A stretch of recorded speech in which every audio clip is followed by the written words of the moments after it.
What's going on, guys? It's Simo. We're here at YCS Portland with everyone. We got Bortle, we got MSC TV, we even got Jobber up in here. And who are we with today? My name is Yishan McNabb. And what did you just do? I got second place at YCS Portland with Gren Maju. Okay, so why on earth, of all decks, in this format, would you go with Gren Maju? It's just my pet deck, ever since that YCS in San Diego. Since the feature match, I've just been playing it, off and on, and I came up with this spicy build, a wild deck. Didn't think I'd do as well as I did. Definitely got really lucky. Played pretty bad sometimes, but it's better to be lucky than good, I suppose. Better to be lucky than good. Very true. Let's go ahead and walk through it for everyone. All right. So of course, three Gren Maju. So, how much damage did you do with this guy, max? Let's see. So I think 41 cards banished is what I remember. That's 16,400. Yeah. So. Oh my god. Not bad. One shot. It's important to note that he's not, he's like a secondary win condition. He's just part of the deck. This is like a not relying on Gren Maju deck, which is very different from past Gren Maju decks where you're sort of just relying on Gren Maju to win. But I'd say about half the games were won without this, and half the games were. So, yeah, sort of a secondary win condition. New card, which makes this deck possible. 3 Gizmek. So a lot of builds I've seen, I've seen the stun build, that's pretty popular in the OCG where they just play like borders and stuff, but it really doesn't utilize the power of this card. And so I figured when I was trying to build this deck, I was going to build it around this card because it was very powerful and obviously fits into Gren Maju very well.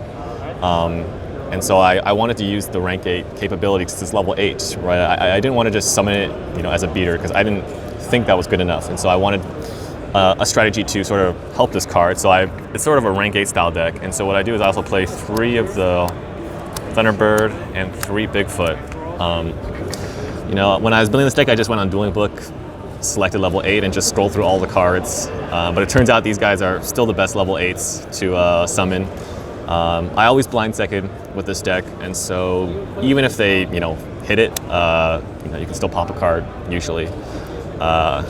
You do have to get lucky with these cards, and sometimes you get unlucky, but I think the drawback is certainly worth it, as we've seen many times over the past, with all the danger decks running around. Still run 3 Eater of Millions. It's just solid card, especially if you're going second, solid card. Yeah, not much to say about it, really. It banishes a lot of cards, so it's still good. 2 Pankratops. This was sort of random. I just had 2 spots left in the deck, and I didn't know what to do with them. So I guess it was either hand traps or this guy.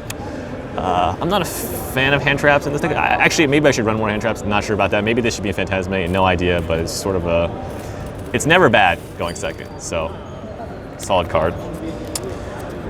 2 Hextrude, so this is where we get a little even spicier. So to go with all the level 8s, I needed another level 8 engine because it's really nothing. It's only 9 level 8s. And this looks like it only adds 11. Let's explain what this card does. So it's relying on the field spell pretty heavily. So if you have the Golden Castle of Stromberg, you can just normal summon her. Golden Castle can also special summon her from the deck. And so we run about like 7 Golden Castles, so that's how we get a little more consistent with the rank 8 engine. She's very strong. She can pop a card on the field if you control a Golden Castle, and then she can make 2 attacks on monsters, and then if she destroys a monster, she can buff something by 400. I don't know why they put all these effects on here. They're kind of random, but whatever. So very good. And then the rest of the monsters, we have 3 Glyph the Phantom Bird, which basically, you can. If you summon it, it pops a spell and trap. Basically, you're using it to get Castle most of the time. And then... You discard it to search Castle. Yeah, you discard it to search Castle, yeah. And then we have 3 Castle to go along with the rest of this engine, I guess. This card, basically you can special summon... You can special summon either of these. I don't really want to draw this too much, so I ran 2. So you can special summon this or this, usually this, because it's better. There are some situations where you summon this, but whatever. This guy, so yeah, he's got 3 effects basically. Can special one of these guys from deck, and then you can't normal summon for the rest of the turn. But that's okay, because the only card you ever normal summon, really, in this deck is this. So that's lot of Gren Maju decks have this weakness where they don't have good normal summons, and so this is basically your normal summon. So that was sort of the theory going into the day. So can special one of these from deck. During the standby phase, I have to manage 10 face down. It does boost Gren Maju, and that can be relevant sometimes. So it's pretty cool. And then, did that Banished ever hinder you? it's a good question. I'm not too sure. I played this deck for a while now, just online and in person sometimes, and I'm so used to the Banish 10 that it's just sort of part of the game plan. Like, if it starts to get, of course you can get really low. In my top 16 feature match, I was like 1 card left. I was playing against Necroz. My opponent made a mistake and summoned the Valk for some reason. And I knew the last card was Gren Maju. So I drew an attack for game. But that game I would have lost, if he just kept the Valkyris in his hand. He could just negate the attack, pass to me again, can't draw, so I lose. So it does, yes, it can come up. It's good and bad. It's a double-edged sword, right? This deck tends to run out of cards extremely fast. It's a fast deck. You're literally blowing through your whole deck in like the first 3 turns, and so a little risky, but a lot of fun. A lot of fun. It's exciting. 3 Pot of Desires. Yeah, gotta play this card. When I was playing testing, sometimes I would take one out if I really needed to grind, because like I said, this deck just blows through the cards so fast. And it's like, maybe you want Snake in that matchup more, so you want to activate Snake more times instead of drawing cards. But I very rarely side it out. It's just too good, too good. Then I made 3 Super Poly. It was great actually today. It's funny because I played against a lot of matchups where it wasn't good, but I never drew it. And then when I played against matchups where it was good, I did draw it. I sacked a lot of people with this card. I sacked my top 8 matchup against Walter Jewell with this card. Basically, I summoned a Danger, and I top decked this, and he had like a bunch of Salamander traps face down, and you could hold priority after card effects resolve if you're the turn player. So I activated this, took his board, and then ended up winning that game. So it's very good. This deck has a very good Salamander matchup, and so this is one of the reasons why. I also think if you're playing like a not a meta deck and you want to do well, you might as well go for the sacky cards, right? You need to sack people to win, and so especially if your deck is not as strong as other decks. 3 Call by the Grave. This is the most not sure about this card. I was talking with my friend. He thought maybe Phantasma would be better, or maybe just a hand trap, but it was fine all day. There are a lot of annoying cards for this deck, like the Heretic Seal, so you can sort of negate that, although this doesn't have a great matchup against combo decks, especially now that a lot of people are banishing cards from your extra deck. So this card isn't even as good because they'll just take your Starving Venom. So yeah, this card's good though, solid card. And then 3 Trade-In, so all the level 8s. I really like this card. Sometimes, you can just blow people out, right? You discard a Danger, pop a card, discard Gizmek. It can summon from the graveyard anyway, so it's like drawing 2 for free.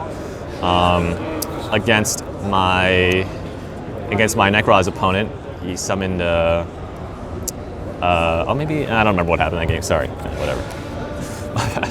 I got 1 Terraforming, search Castle, so it's good. Then 1 Foolish to send the Gizmek. And then 1 Monster Reborn. Really like this card in this deck. A lot of times you need to revive stuff in your graveyard.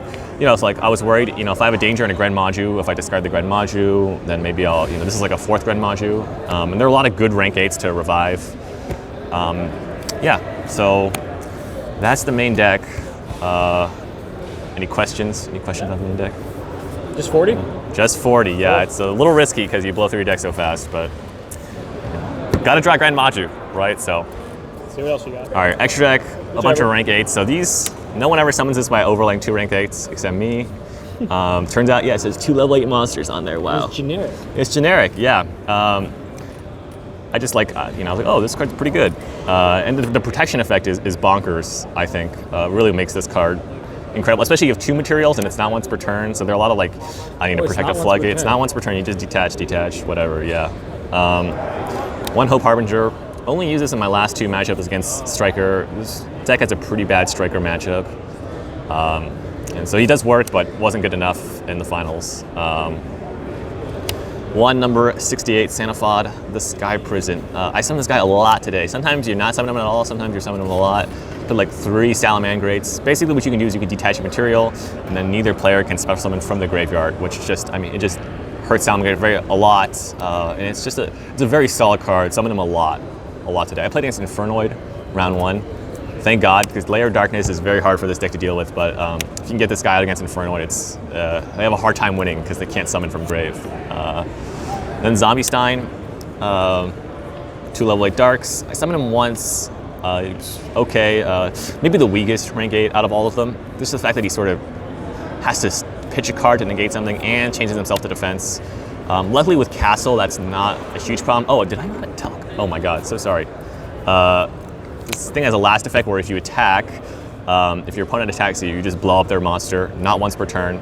So basically, if they want to attack, they got to get rid of this. So this is a nice little combo where, you know, if this is, it's okay that it's in defense. Came up once today, won me the game, so that was good. But I don't think there's a better rank 8 besides this. And then these 3, these are the Galaxy rank 8s. So basically you make 2 rank 8s and then you can steal a monster with this guy.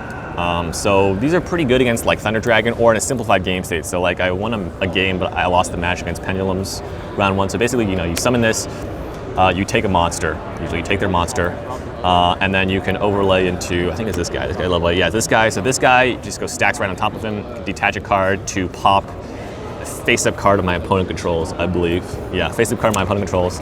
And then I can stack this guy, and this guy can pop any card. So sometimes, you know, if they have another card to pop, you just pop the last card that they have.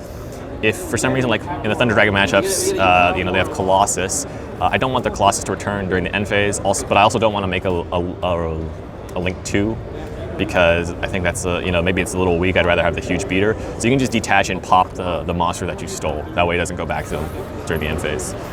You can't attack directly when you use this guy, but it can just snowball you ahead in a game where that used to be pretty even.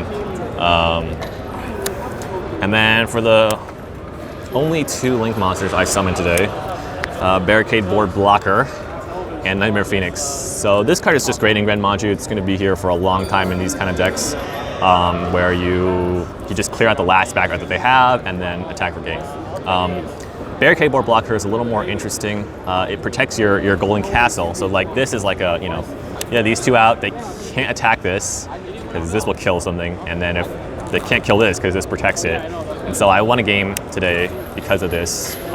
So that was nice. Yeah, so this card's pretty good. I never summoned these guys.